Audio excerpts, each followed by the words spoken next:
Hi everyone, Adam here, and yes, I have a tiny microphone.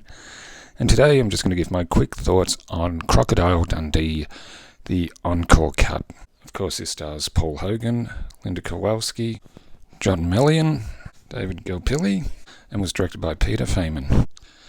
This was originally released in 1986. If you weren't around then, it was a huge box office hit. Became a sensation. But for those who don't know, the storyline sees an American reporter who hears a tale of Crocodile Mick Dundee, who was attacked by a crocodile and survived in the wilderness for days. So she wants to find out the whole story about him. So when she goes to the Northern Territory and finds Mick, she finds him to be charismatic. The story has been embellished, which is kind of an Australian trait. We do that. Yeah, he was attacked, but wasn't as bad as people were saying. They're saying he lost a leg and that type of thing. Yeah, but the reporter Sue is taken through the outback so Mick can show him his world. And they strike up, well, a bit of a friendship. Sue, the reporter, wants to take Mick to New York so he can see what it's like to be in a big city, which he's never left, the outback. Yeah, so, of course, Mick Dundee in New York, there's a bit of a culture clash.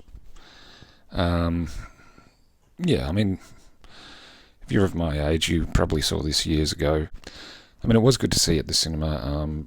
The outback looks fantastic on the screen, and the juxtaposition from the outback to New York is well done. Of course, there's still some funny moments. So, yeah, it was worth seeing at the cinema. Here's the thing, and I think it's good for a debate. There's a couple of scenes that have been cut out from the original version, where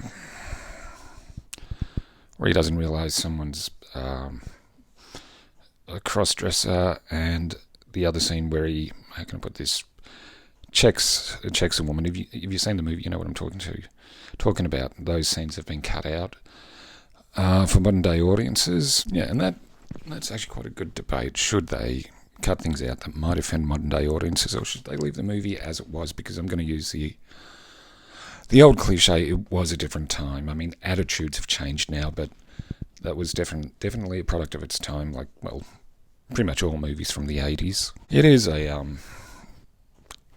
I think it is a slippery slope. I mean, it is a interesting question. But, you know, I'd like to know what other people think of that. All right, I'm not going to score this. I mean, most of you seem to know what it's about and what it's like. So, yeah, I'll just say there was a lot of chemistry between Paul Hogan and Linda. All right, like, comment, subscribe. I'm Adam, and I'll see you again soon.